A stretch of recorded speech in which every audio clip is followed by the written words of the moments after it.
Hello students, as we know कि biotechnology की help से, जेनेटिक इंजीनियरिंग की हेल्प से हम किसी ऑर्गेनिज्म का जीन किसी दूसरे में इंट्रोड्यूस कर सकते हैं।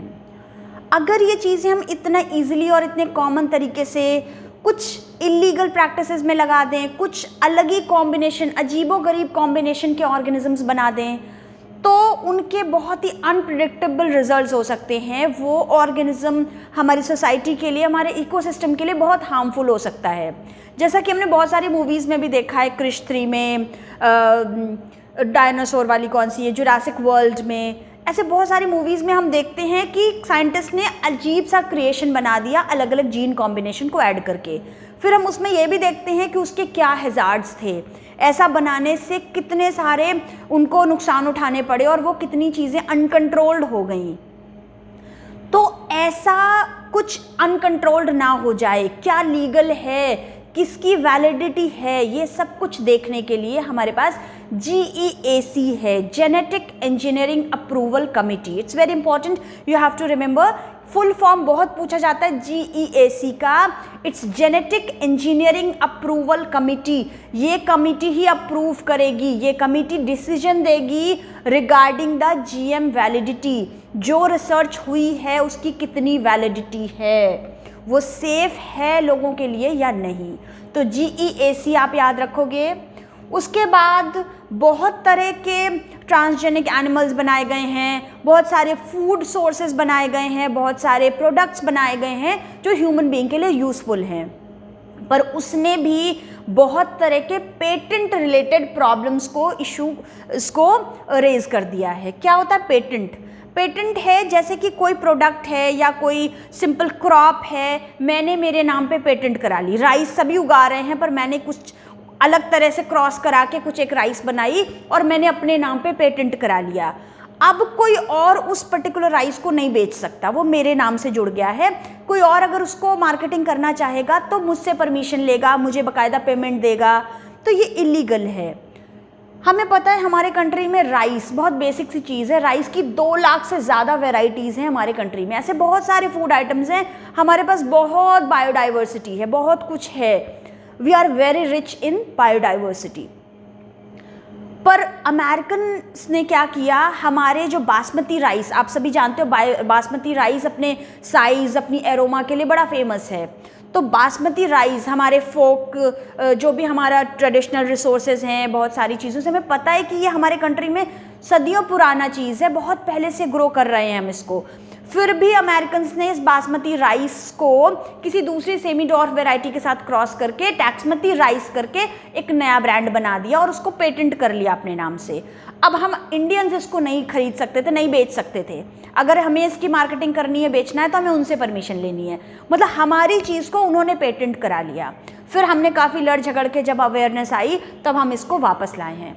तो बहुत सारे प्रॉब्लम्स, इश्यूज उठते हैं। एक बहुत इंपॉर्टेंट चीज़ है, आप सभी जानते हो, टर्मरिक और नीम।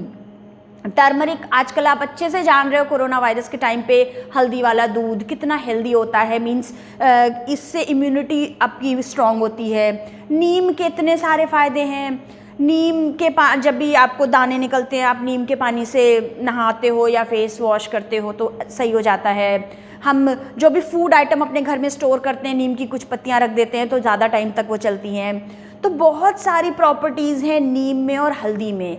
अमेरिकन्स ने इसको भी पेटेंट करा लिया था, फिर हम इसको लड़ झगड़ कर वापस लेकर आए। तो इस तरीके से जो पेटेंट का इशू उठता है, आप जानते हो हमारा कंट्री, जो इंडिया जैसे कंट्रीज़ हैं, जो डेवलपिंग और डेवलप्ड कंट्रीज़ हैं, वो बायो रिसोर्सेज में बहुत रिच हैं। ट्रेडिशनल नॉलेज उनको बहुत है पर वो फाइनेंशियली पुअर हैं। जबकि जो डेवलप्ड कंट्रीज़ हैं वो फाइनेंशियली तो रिच हैं पर उनके पास बायो रिसोर्सेज ही नहीं है। तो वो क्या करते हैं, ऑब्वियसली वो दूसरों से चुराएंगे। वो पैसे वाले हैं तो हमारा एक्सप्लॉयटेशन करेंगे, हमसे चुराएंगे। वहाँ से एक चीज़ निकल के आती है बायोपायरेसी। इसकी डेफिनेशन इंपॉर्टेंट है, आपको याद करना है, अभी मैं याद करवाऊंगी। तो बायोपायरेसी, सबसे पहले पायरेसी वर्ड क्या होता है आपने सुन रखा होगा। आप पायरेटेड मूवीज़ की बात करते हो, चुरा लिया है। मूवी रिलीज़ होगी तब आपको देखनी है, पर कुछ लोग क्या होते हैं, मूवी देखते हैं और साथ में रिकॉर्ड कर लेते हैं, तो वो पायरेटेड मूवी है, वो ब्लैक कर रहे हैं, वो चोरी है, एक तरह की गलत है। बायोपायरेसी मतलब कुछ बायो रिसोर्सेज की चोरी हो रही है। कौन करेगा? ऑब्वियसली जिनके पास नहीं है रिसोर्सेज पर पैसा है, जो थोड़े से सुपीरियर हैं। किनसे करेगा? जो बेचारे हैं। तो डेफिनेशन हम याद करेंगे, ये क्या है? यूज ऑफ बायो रिसोर्सेज कौन करेगा? By multinational companies and other organisations without proper authorisation from the country and people concerned, without compensatory payment. 4 चीज़ें आप याद करोगे। बायो रिसोर्सेज यूज़ कर रहे हैं दूसरे कंट्रीज़ या कोई बड़ी बड़ी कंपनीज़, हमारे कंट्री की ही बड़ी बड़ी कंपनीज़ हो सकती हैं जो बहुत ही सस्ते में ये सारे रिसोर्सेज ले लें या चुरा लें। बहुत अच्छी पिक्चर है कि देखो शिप में बैठ के दूसरे कंट्री से बड़े हॉरेबल से लोग आए और हमारे रिसोर्सेज को चुरा रहे हैं। तो ये है यूज़ ऑफ बायो रिसोर्सेज। कौन कर सकता है? मल्टीनेशनल कंपनीज़ या कोई दूसरे ऑर्गेनाइजेशन, बिना लोगों से, बिना उस कंट्री या उनके लोगों से पूछे, without proper authorisation from the country and people concerned, और बिना उनको कॉम्पनसेटरी पेमेंट दिए। किसी फार्मर से आप उसकी कोई चीज़ ले रहे हो या किसी फॉरेस्ट में से आप प्रोड्यूस ले रहे हो, you have to pay, you have to give the compensatory payment. तो आपको कंट्री या उन पर्टिकुलर लोगों को कॉम्पनसेटरी पेमेंट देनी पड़ेगी, पर आप ऐसे चुरा लोगे तो कुछ नहीं देना पड़ेगा। तो एक्चुअली ये चोरी है। तो बायोपायरेसी की डेफिनेशन आपको अच्छे से याद करनी है। बायोपायरेसी हम बात कर चुके हैं, क्या डेवलप्ड कंट्रीज़ हमारा एक्सप्लॉयटेशन करते हैं।